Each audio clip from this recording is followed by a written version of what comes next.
Yo, what's good with you boys? Back with another motherfucking video. And today we're gonna be doing something a little different. You know, I wanted to switch it up. Not gonna lie, the gaming shit, it's getting kind of boring. So today we gonna be handing out awards. Who gave me the authority to do that? Me. And if you got a problem with that, then let's go band for band, nigga. But if you cool with that and you think this sound like a good video idea, then man, grab your popcorn, sit back and relax because we got a lot of awards to go through, man. Starting us off, we have worst outfit of the year. And man, oh man, when I tell you, there was no competition for this award. Not even close, man. So without any further ado or any delay, I gladly present this award to Israel Adesanya for his skirt and dog collar combo, man. What was he thinking? Me personally, I feel like he was aiming for this award. He felt like there wouldn't be too much competition. And all the other awards, he knew he wasn't really going to come close to touching. He knew 2023 wasn't going to be a good year for him. And he chose to, fuck it, let me throw on this skirt and dog collar, bro. Taliban definitely gonna give me worst outfit of the year. And we did. So you're welcome, Izzy. Now, completely contradicting that award, we are going to be handing out the best outfit of the year. And it's gonna have to be Colby Covington. I mean, if I'm being honest, I don't really fucking remember too many people's outfits. So yeah, Colby Covington. Now let's change it up to something a little bit more serious. Best prospect of 2023. Sasoro Teria, Ian Gary, and Diego Lopez are just three names that come to mind when I think of prospects in 2023. But there's one guy that really stands out to me more than anyone else, and that is Khalil Roundtree. I'm going to have to present this award to him. Next award, most forgettable 2023 UFC card is by far Brennan Allen, Paul Craig. I mean, I've watched every fight night, every pay-per-view of 2023, and I can't remember how one of those fights went. I couldn't tell you. It was just quite literally forgettable. Now we got the worst beating of 2023. What do I mean by this? I mean one-sided warfare. Fights where the guy was quite literally getting beat down, controlled, dominated, mauled. Just the worst beating of 2023. And there are a couple fights that come to mind. Corey Sandhagen against his one opponent. He mauled him 15 minutes. It was a pretty bad beatdown. But I think that I'm going to have to give this award to Ilia Topuria versus Josh Emmett. He beat the shit out of him. It wasn't close at all. He beat his face into a bloody pulp and showcased beautiful, excellent boxing. It has to be Topuria. Next award, we have a two-way tie. And I wouldn't pick these two guys or these two fights normally if they didn't happen the way they happened. But best prelim fight of the year goes to Drakkar Klose and Cody Brundage with back-to-back slam KOs, both in the first round, both under a minute and 50 seconds. It's insane how that worked out. It's unheard of. It's on a completely other level. You just don't see it in MMA. And for that reason, I didn't care what the award was. They were definitely going to get awarded something. And for them, it's best prelims of the year. Next award is most satisfying fight. And this is where I may lose a lot of y'all. He came in and fought a late replacement opponent that had to make weight and was cocky, extremely cocky, which is out of his fighting style, and it came off to me as very cringe. I wanted this man to get knocked out, and knocked out he got bad. So I'm glad to present the most satisfying fight of the year award to Jalen Turner against Bobby Green. He slept the man, woke him up by punching him in the head, and slept him again. It's so fucking satisfying. The way you see Bobby Green taunting and dancing around. Oh, you can't touch me. Oh, what is that? That didn't hurt.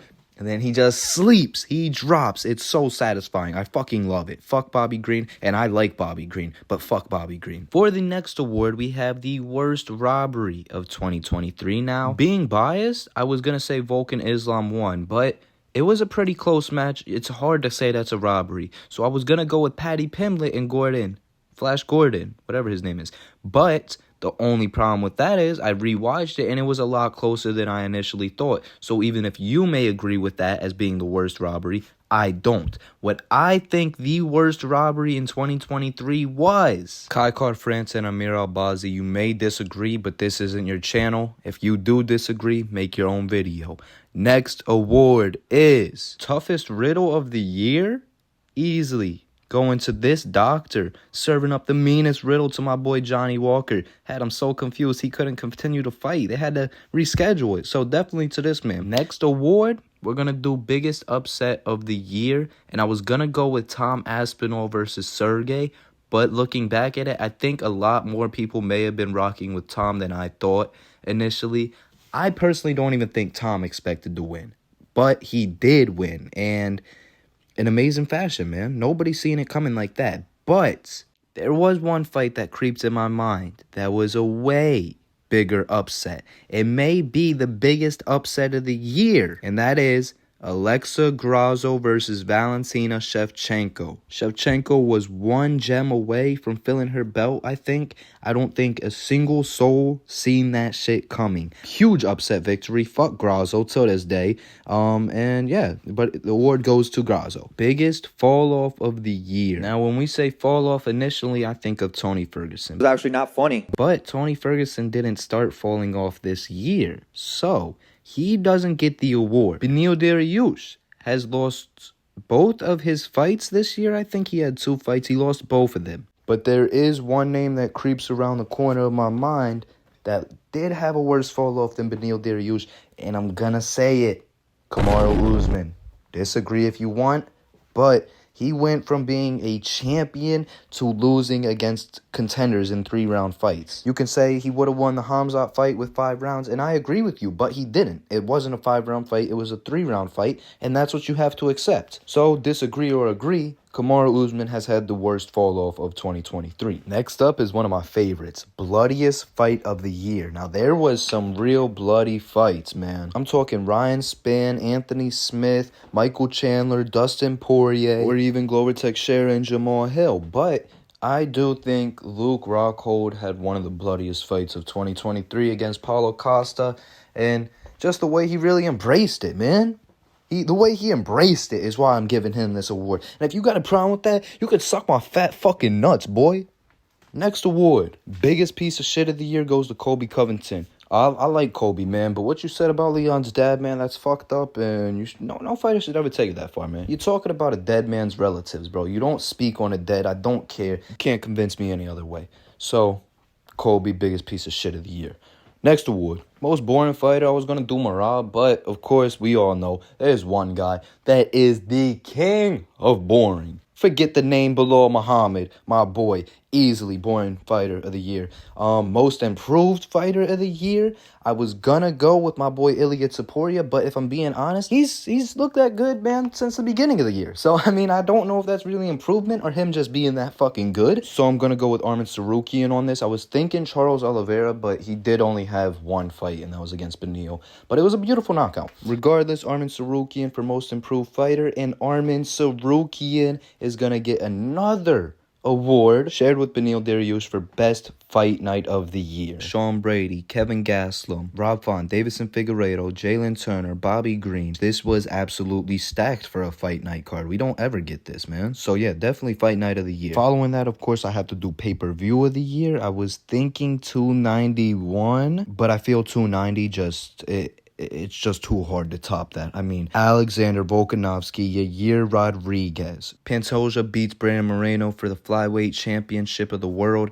DDP finishing Robert Whittaker in 2 rounds. Jalen Turner and Dan Hooker having an insane war. Bo Nickel getting his first ever KO against Val Woodburn. Robbie Lawler knocking out Nico Price in round 1 and retiring. Alonzo Manningfield versus Jimmy Crute. I mean, man, what a stacked pay-per-view card. Has to be 290. Worst haircut of 2023, Diego Lopez. Pretty easy, man. The biggest G. The biggest gangster of 2023.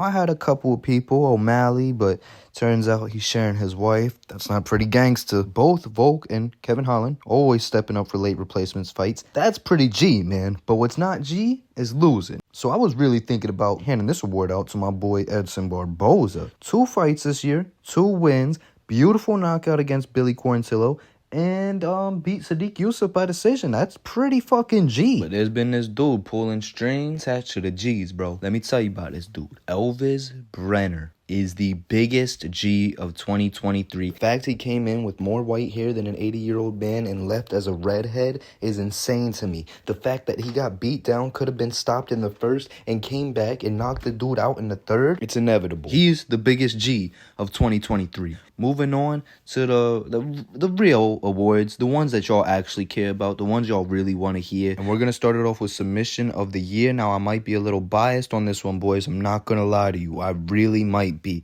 because we had some good submissions, man. Damon Blackshear got one of 3 Twister submissions this year. It's hard not to give it to him, but I'm not giving it to him. Kevin Holland had a nice submission over Michael Chiesa. I'm not giving it to him. And Tim Elliott had a beautiful arm triangle over an Asian guy like Sumo Darji or some shit. I can't remember his name, but I'm not giving it to him. No. The submission of the year goes to Shavkat Rakhmonov against Geoff Neal for standing rear naked choke. The way he dropped him, I know he tapped. He didn't go out. He was damn near about to, but the way he dropped him gave me flashbacks of Jones Machida, bro. This was iconic.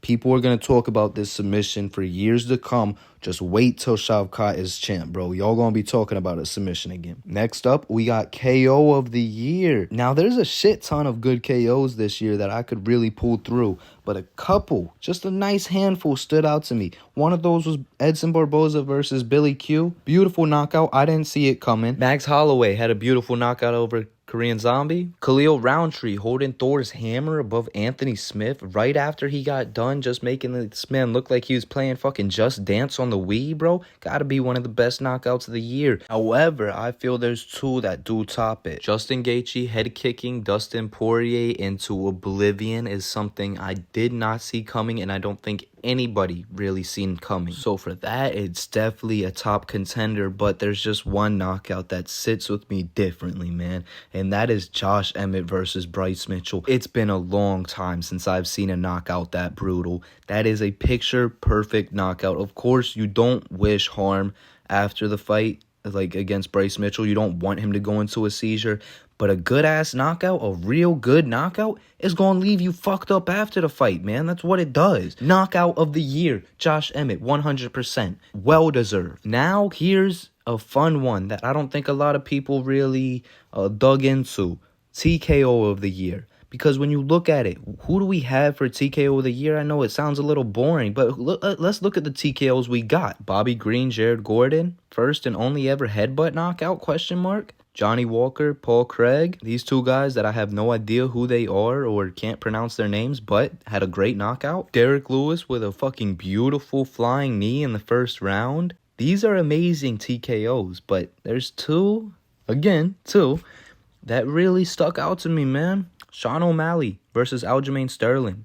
Again, a fight I don't think anybody expected Sean to win. We all had hope. We all had hope he would win. But how many of us truly thought he was going to win? Very few. And he did it in Sean O'Malley fashion. Perfect counterpunch, sat Aljo down, and TKO'd him from there.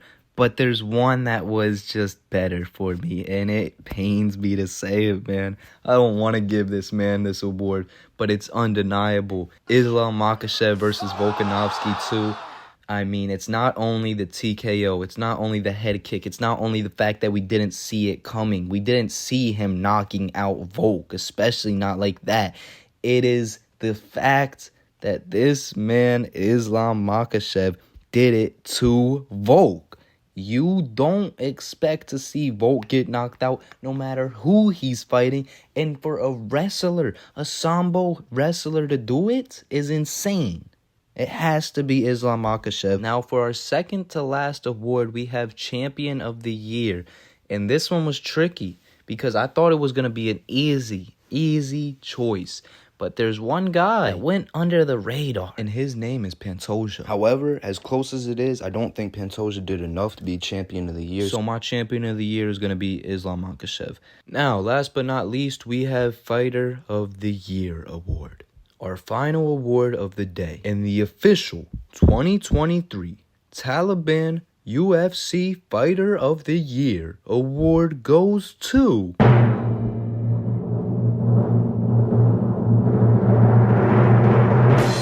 Sean Strickland.